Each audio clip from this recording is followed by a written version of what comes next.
Welcome to Demond Does the COVID Conversations. How you feeling? How you dealing? Let's get to talking and start the healing. Do you have anything better? Leave your suggestions with a review on Apple Podcasts. Now, we've all been affected by COVID-19, and I thought the effects on mental health need to be talked about more, and I'm not qualified. So I said to myself, we need to find ourselves some experts. The COVID Conversations is a result of that search. This interview is the first of a series of conversations that we can use to help us better mentally navigate our headspace. It was eye-opening and yet very simple. Don't believe me? I'll prove it then. Take it away, past me.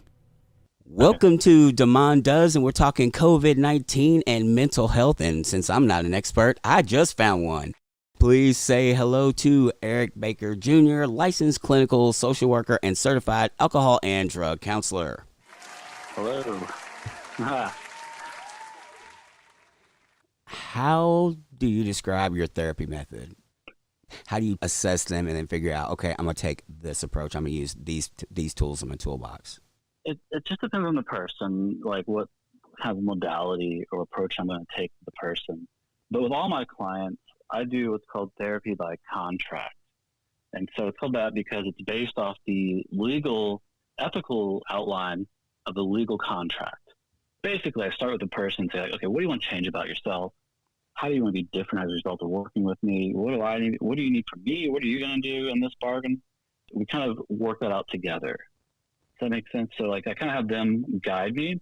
And then just depending on the person, I kind of got to fill them out too. Like some people, they're real heady, and so they're going to be real thinkers, and they're going to be kind of stoic folks. And so I might start them off with something like cognitive behavior therapy, which, it's like helping you get to your thoughts and connect the feelings kind of stuff.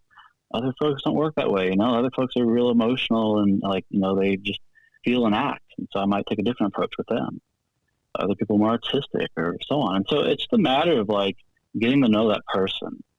And ultimately, I think most therapists will tell you this, it doesn't matter the modality. It matters about the rapport they have with their therapist or with their client. You got to be able to relate with a client. You got to be able to feel that care that you have for a person with them and connect with them that way. And then from that connection, things kind of naturally evolve into different modalities, I'd say, for me at least. What is a common misconception people have about mental health? There's stigma around mental health that you've got to be in crisis or you got to be going crazy before you go see a therapist. And that's not true. Everyone can benefit from mental health. I thought I was clever and invented. Someone else also came up with this idea, but I call it emotional hygiene.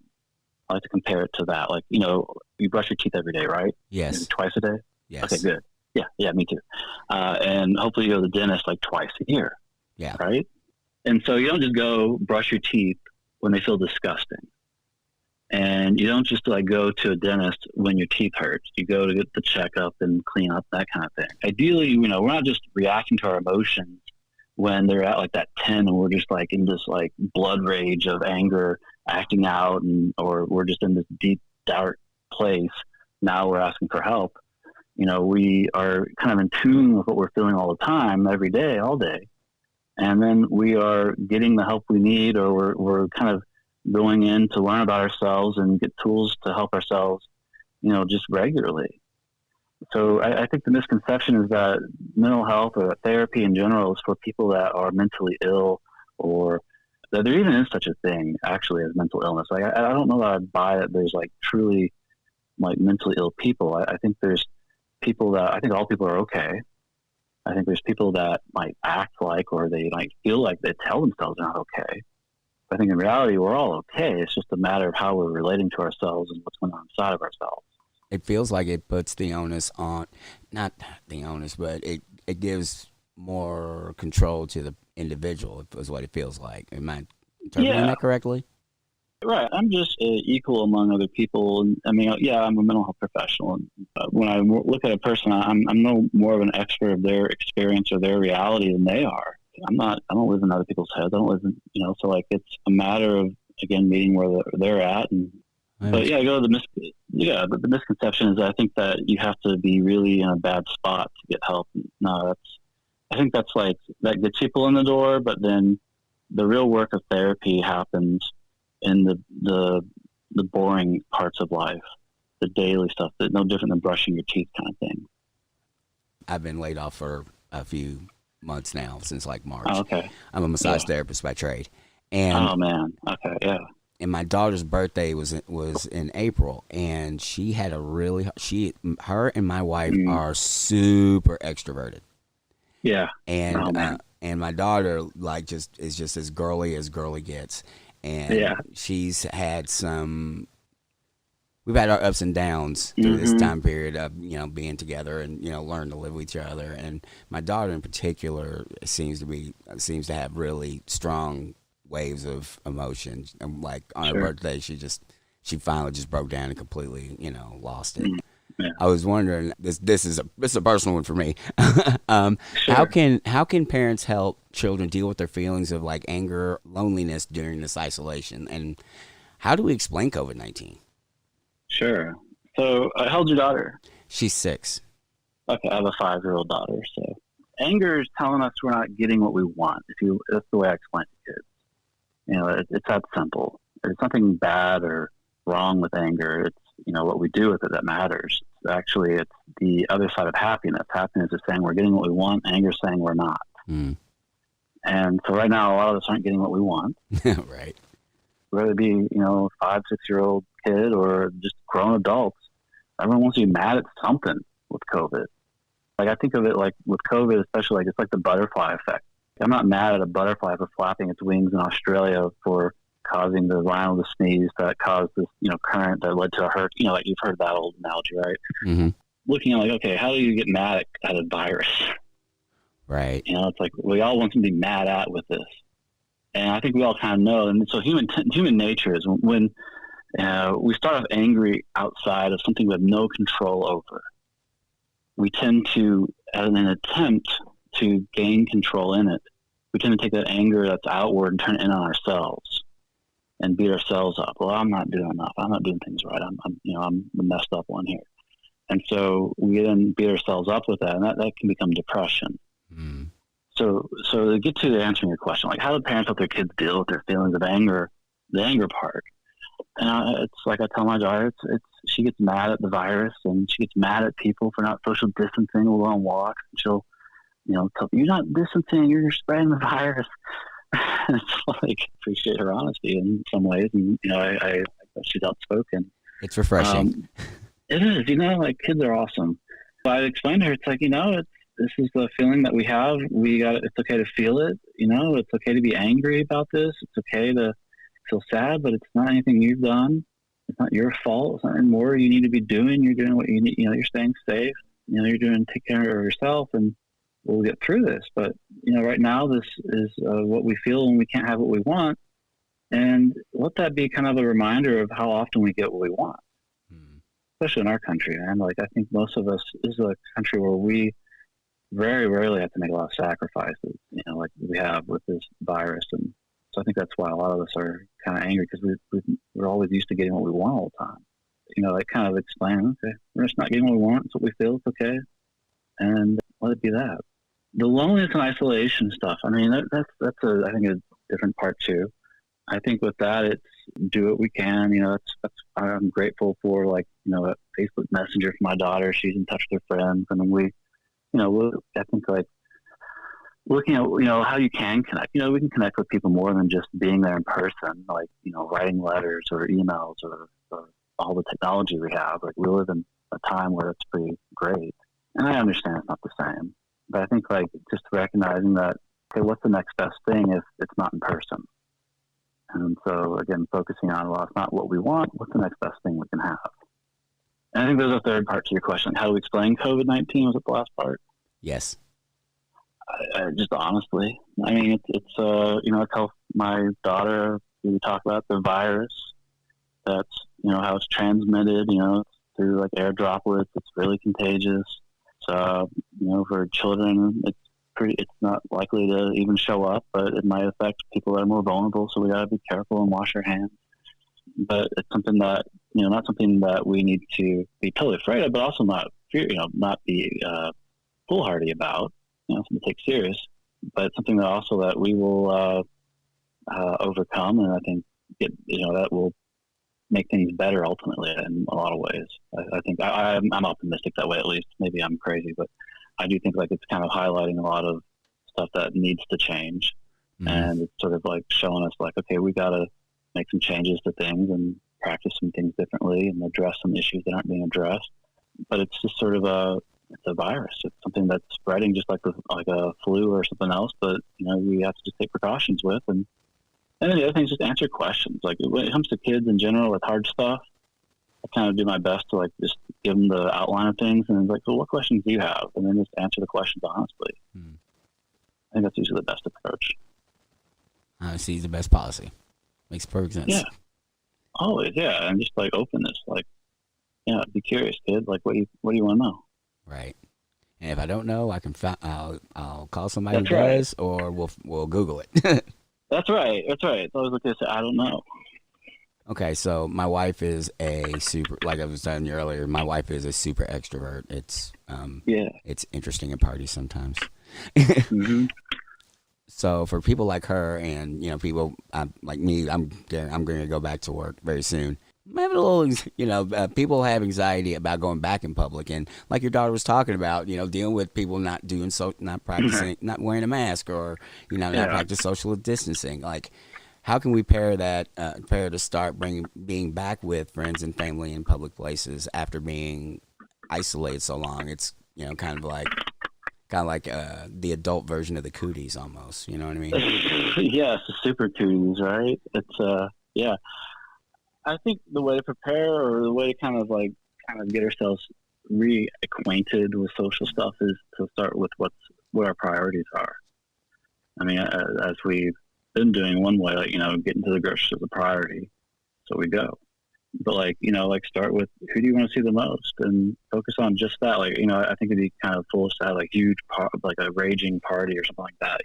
You haven't seen grandma and you want to see grandma and that's your priority. Let's just start with like one priority at a time and see how it goes. Like that's that way we're still being responsible. We're still practicing social, slowing down that curve and and visiting with distance and caution and so on. But I think just taking that personal responsibility of prioritizing what really matters to you. If you had to, I'm sure there's hundreds of things we all want to be doing, especially for extroverts. But what are the 5 most important things that would really satisfy you in terms of having that social interaction, and start with what matters most and go from there, and then slowly build on that do that, see how it goes and build on it. Does that make sense? Or? Yeah, no, that makes perfect sense. My wife tells me, I say, does that make sense too much? It's a habit. I appreciate it because clear communication is important. Okay, so my last question: when trying to get peace and feel informed about COVID-19, where should we go? Where do you recommend we go? I'll tell a story and see if I can bring it in. So I used to practice yoga religiously, back in college, and I had this awesome teacher. Her name was Carrie. So shout out to Carrie if you're listening. You're the best. So every yoga class or session or what you call it, she would say, so when we're in whatever pretzel pose, she'd be like, all right, scan your body for areas that aren't tight. Scan your body for what mobility you do have. And she'd always say this, and I always go in one ear and out the other. So we're doing this one night, and we're doing downward dog. And, that's one of my least favorites because I could, do other stuff, but I could never get my heels to touch the ground with downward dog. So she's saying it, my heels are off the ground. And for whatever reason, it clicked with me that night. I heard her, and I started scanning my body. I'm like, okay, my hamstrings, they're nice and loose. What's going on with them? So I looked at what happens if I engage my hamstrings? Well, heels started going down. I had that perfect pose going. And this became like an analogy for other areas of our life. When we're stressed out, it's human nature to focus on what hurts. If we're in stress or pain or anything, we focus on the areas that hurt, and we tend to overlook areas where things are right. I know with all the schedule changes, I was guilty of it the first few weeks of just being caught up in the new normal and how much it hurt and how stressful it was. I ignored all the areas of my life I had space to move. And so once I kind of reoriented myself, I was like, okay, I got time here and I can do this way and, so on. I began to kind of ease into the new norm and it became a lot easier for me. I think I found my peace that way. So I guess the answer there is like focus on what's working or what space you do have to find your peace. On where to go for like information, is that the question on the next part of that? Yes, how to stay informed. Like, obviously, like peer review journals are ideal, and I know most folks don't have like a background in research or so on, but like, you kind of want to look at what you're reading. And I don't know, I remember in first grade, it was like opinions or facts. And I think a lot of us forgot that lesson, That's like, is this an opinion or fact, right? right. And so let's stick with facts. Just make sure we're reading stuff that's fact-based, reality-based, done by people who know how to look at reality and facts, doctors, medical professionals, and so on, and use that information to kind of guide our decision-making. And I think that's the best place to go to. And then the other part of it is, it can be this pull to read stuff that upsets us. 24-hour news networks and things like that, like, they kind of operate on keeping us outraged and just freaked out. And because that's kind of addictive in its own way. And it's kind of hard to like not look at a train wreck. And so, what I recommend is stay informed, don't be ignorant, but also don't obsess. Like, once a day maybe, or once every other day, just check in with whatever reputable source you have, see how things are going, read what professionals are recommending, and then limit yourself. You can't just stay focused on the scary stuff all the time. Otherwise, you're going to exhaust yourself or get kind of weird there, Mm-hmm. I don't know that I have like a website to point you to say, go here. I kind of, Kentucky, we got our governors, I think, doing a pretty good job with staying pretty reality-based with this information and presenting just the facts as they are. So, I kind of like to go to him to hear what he has to say, and that's where I go at least. But, I know everyone has a different opinion on things, so, go to what works for you and what is, but keep yourself honest with, is this an opinion or fact? Just that simple question will make things a lot easier, and it kind of takes the stress out of it. Right. Yeah, it's a question that we don't ask enough of, do we? No. So, Right. So just in case you haven't, this is where you turned in for some odd reason. Facts and opinions. There's a difference. Right. There's a difference. That's right. I do have another question. We're both dads of daughters. How many children do you have? Do you have just her? I got two. I have a 8-month-old and a 5-year-old. Well, 5.5. She corrects me now. She knows she's 5.5. Sorry, Colette, 5.5. He's like, yes, ma'am. Yeah, Okay. What's been the biggest revelation for you so far being a dad? There's like this shift. You're married or whatever, if you're married. But like even married, and without a kid, you kind of do what you want and, you have a lot of freedom and so on, to all of a sudden you have this being that's dependent on you. I think it's sort of like a reflection that kind of came into of what would it be like to depend on me? Am I being the person that I would want to depend on? And I think it's a question like most men need to ask themselves, as like, for their home or for their children, or just not just like financially, but like, like emotionally. What would it be like to come to me with your feelings? What would it be like to come to me with your thoughts or beliefs or how you are, who you are? Am I being that guy that that I'd want to go to, that I'd feel safe going to? And just like how important that is, that as a father that we be that for our children.